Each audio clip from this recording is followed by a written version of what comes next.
Bismillahirrahmanirrahim. Assalamualaikum warahmatullahi wabarakatuh. Alhamdulillahirabbil alamin wa bihi nasta'in wa ala umuri dunya waddin wassalatu wassalamu ala asrofil anbiya wal mursalin wa ala alihi washabihi ajma'in amma ba'du.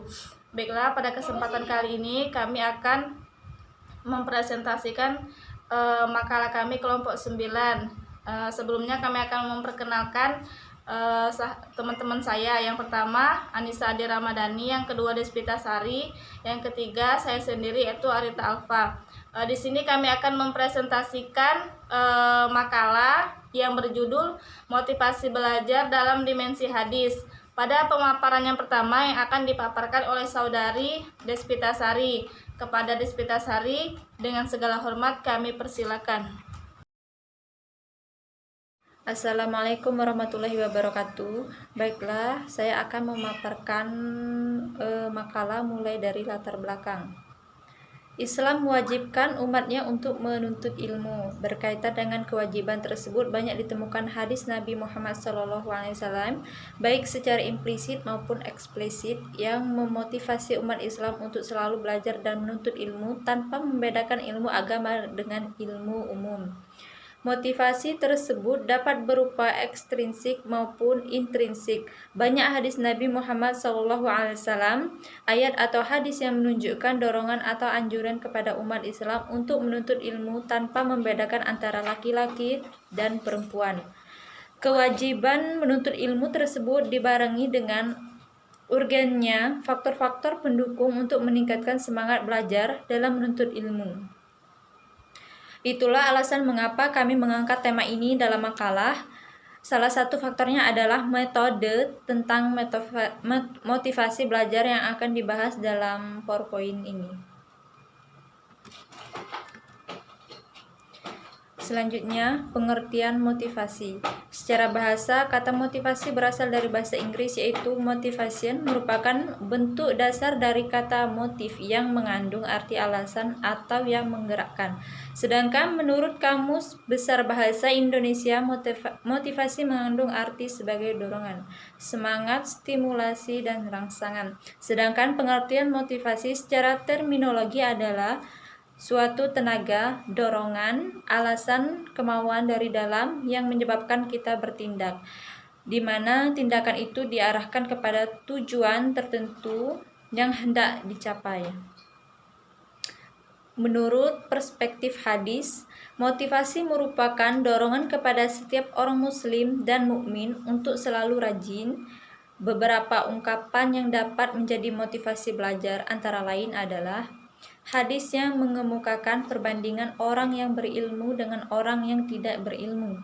Dari Abu Daud radhiyallahu anhu, aku mendengar Rasulullah SAW bersabda, siapa yang menempuh sesuatu jalan untuk menuntut ilmu, maka Allah memudahkan jalannya menuju surga.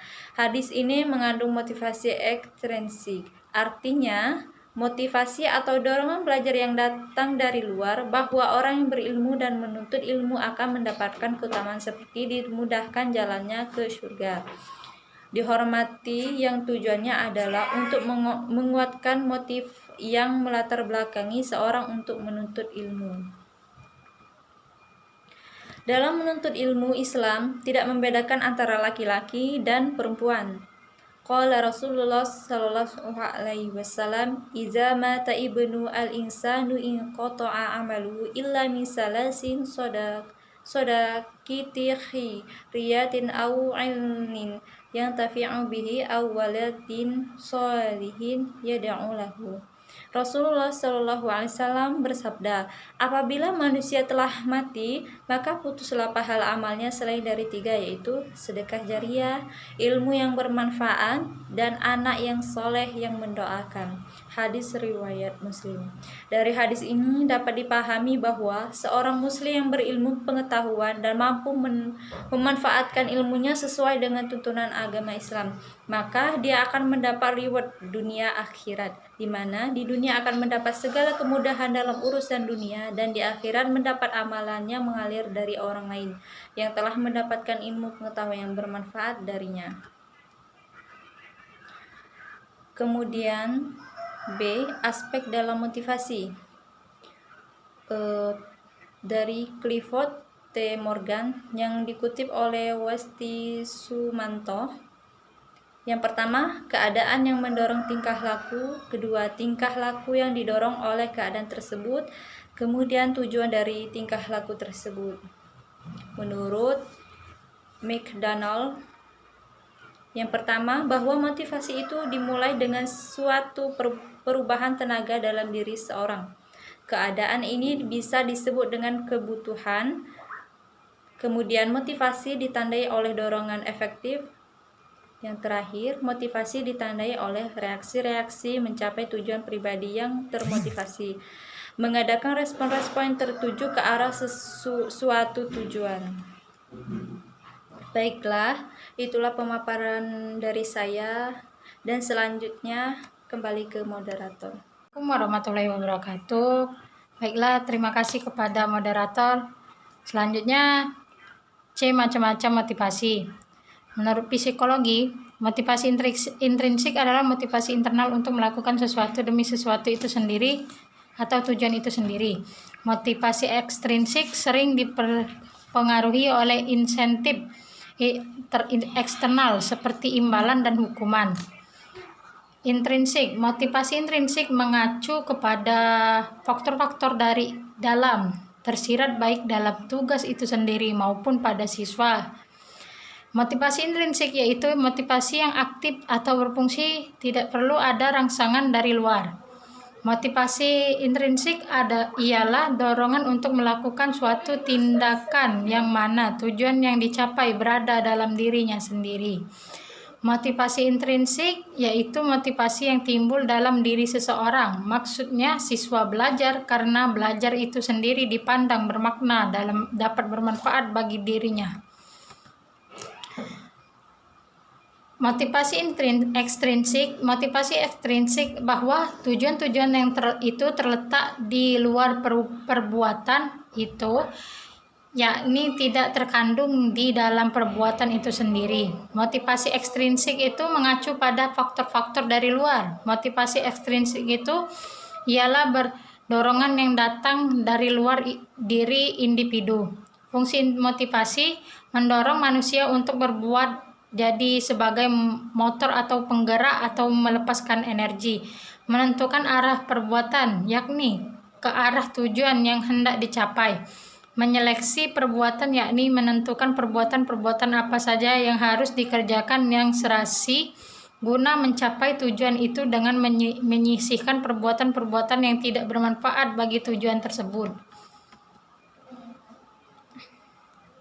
Peningkatan motivasi dalam dimensi hadis. Berbicara mengenai peningkatan motivasi belajar dalam dimensi hadis, mayoritas umat Islam untuk dituntut mencari dan mengembangkan ilmu pengetahuan karena hal tersebut merupakan bagian integral dari ajaran Islam yang bersifat doktrinal, sehingga setiap muslim diharuskan untuk memotivasi dirinya sehingga ia tergerak untuk mencari ilmu pengetahuan. Karena itu mereka tersugesti mencari ilmu sebagai bekal untuk menyongsong kehidupan akhirat. Kemudian ilmu tersebut didapat maka diajarkan kepada siapa saja yang membutuhkan. 1. Penanaman nilai-nilai akidah. Perubahan pendidikan pada periode Makkah yang disampaikan oleh Rasulullah Shallallahu Alaihi Wasallam, materi utamanya adalah penanaman akidah. Melalui tuntunan akidah tersebut, keimanan sahabat semakin menatap dan mempengaruhi seluruh aktivitas mereka dalam kehidupan mereka sehari-hari. Dalam catatan sejarah Islam, tidak ada yang membantah atas statement bahwa generasi yang hidup pada masa Rasulullah Shallallahu Alaihi Wasallam. 2. Motivasi melalui metode suri, tauladan yang baik atau uswatun hasanah. Allah yang Maha Pendidik hakiki menjadikan prinsip keteladanan yang dioperasionalkan melalui tindakan Rasulullah Shallallahu Alaihi Wasallam sebagai upaya peningkatan motivasi manusia yang beretos kerja tinggi. Dalam sejarah dicatat pada saat membangun Masjid Quba, Rasulullah ikut serta mengangkat batu dan bekerja sama dengan sahabat lain. Begitu juga pada saat terjadi perang Khandaq, Rasulullah ikut menggali parit Bahkan pada pagi yang masih dingin sudah sampai di lokasi penggalian parit, mereka tidak mempunyai seorang pun yang bisa diupah pekerjaan tersebut. Para sahabat mengikuti pekerjaan Rasulullah Shallallahu Alaihi Wasallam meskipun dalam keadaan perut kosong. 3. Motivasi belajar melalui metode ganjaran. Metode ini didasarkan atas fitrah sifat kejiwaan manusia, yaitu sifat keinginan kepada kesenangan, keselamatan, dan menginginkan kepedihan dan kesengsaraan. Metode targhib dan tahrib dalam pendidikan Islam berbeda dengan metode ganjaran dan hukuman dalam pendidikan Barat. Perbedaan utamanya ialah targhib dan tahrib berdasarkan ajaran Allah, sedangkan ganjaran dan hukuman berdasarkan hukuman dan ganjaran duniawi. Baiklah, itulah pemaparan dari saya. Terima kasih. Wassalamualaikum warahmatullahi wabarakatuh. Baiklah, terima kasih kepada saudari Anissa yang telah membaca pemaparan makalah. Mungkin itulah pemaparan makalah dari kami kelompok 9. Kurang dan lebihnya kami mohon maaf, kepada Allah kami mohon ampunan, dan kepada dosen pengampu yaitu Pak Farid kami berterima kasih banyak karena telah membimbing kami dalam menyelesaikan makalah ini. Mungkin cukup sekian pemaparan makalah dari kelompok 9. Terima kasih. Wassalamualaikum warahmatullahi wabarakatuh.